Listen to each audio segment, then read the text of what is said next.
नमस्कार। बहुत स्वागत करती हूँ आपका अपने YouTube चैनल जीवन जागृति में। आज मैं बात करूंगी, यदि आपने अपने जीवन के मूल उद्देश्यों को पहचान लिया है, समझ लिया है, तो आपके अंदर ये 3 भाव अवश्य होने चाहिए।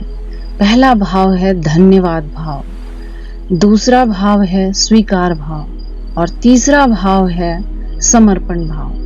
यदि ये तीनों भाव आपके अंदर आ गए हैं तो आप यकीन मानो आप दुनिया के सफल इंसानों में से एक हो। कैसे अपने जीवन में इन्हें लागू करो।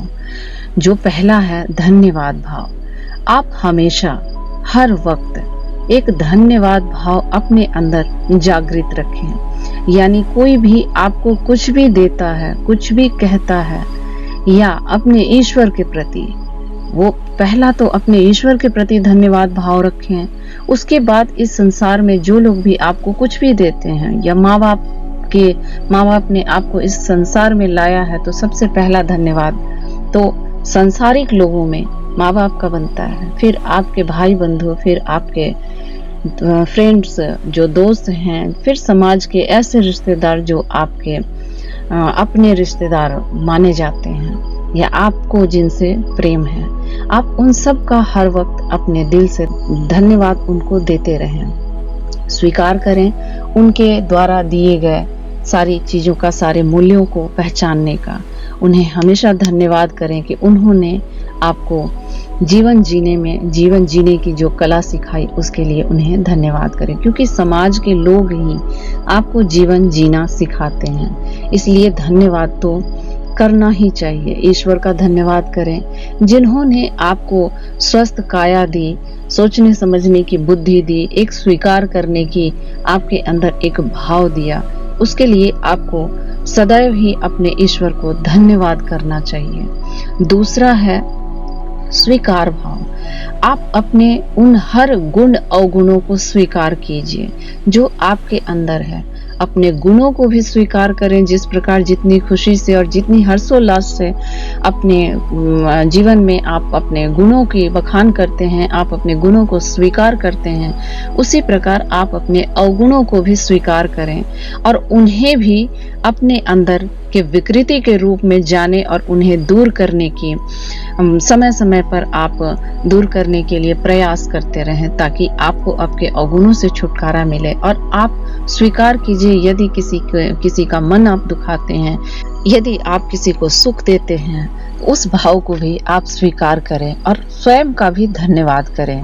आप अपनी बुद्धि पे अपने आप को कंट्रोल कर पाए, अपनी बुद्धि पे, और आपने जो दूसरों को सुख दिया उसके लिए आप स्वयं को भी धन्यवाद करें और स्वीकार करें अपने गुणों और अवगुणों को। और तीसरा भाव है समर्पण का।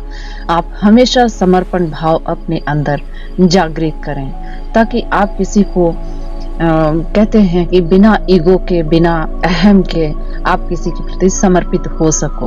आप किसी को यदि सुख पहुंचा रहे हो समर्पण भाव से, तो आप यकीन मानिए उसको जिसको आप वो सुख देना चाहते हो अवश्य प्राप्त होगा। कई बार ऐसा होता है, ऐसा देखा जाता है कि हम जिन्हें सुखी करना चाहते हैं, समय हमारा साथ नहीं देता और हम नहीं चाहते हुए भी हम उन्हें दुखी कर देते हैं। ऐसे में बहुत करीबी रिश्तेदार होते हैं, हमें लगता है कि हम उन्हें दुखी नहीं कर रहे हैं या हमारा इंटेंशन ऐसा नहीं है, लेकिन किसी न किसी कारण से हम दुख पहुंचा देते हैं। तो वहां पे आप अपने समर्पण भाव से उन्हें समर्पित, अपने आप को समर्पित करके जब अपने भाव व्यक्त करेंगे, तो शायद उन्हें भी, जिनको आपने दुखाया है या आपकी वजह से जिन्हें दुख पहुंचा है, आप उनको दूर कर पाएंगे। अपने ईश्वर के प्रति सदैव समर्पित रहें। अपने ईश्वर को हर रोज अपना समर्पण उन्हें बताएं, उन्हें बोलें।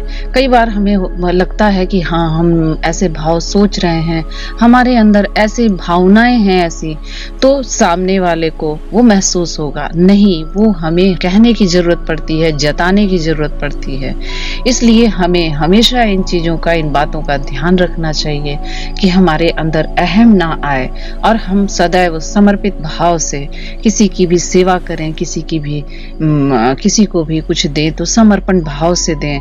अपने भावनाओं में यदि ये तीनों गुण आपके भावनाओं में यदि विद्यमान है तो आप जीवन में सफल होगे ही। आपको असफलता का सामना कभी नहीं करना पड़ेगा और आप जीवन में बहुत सुख को प्राप्त करोगे।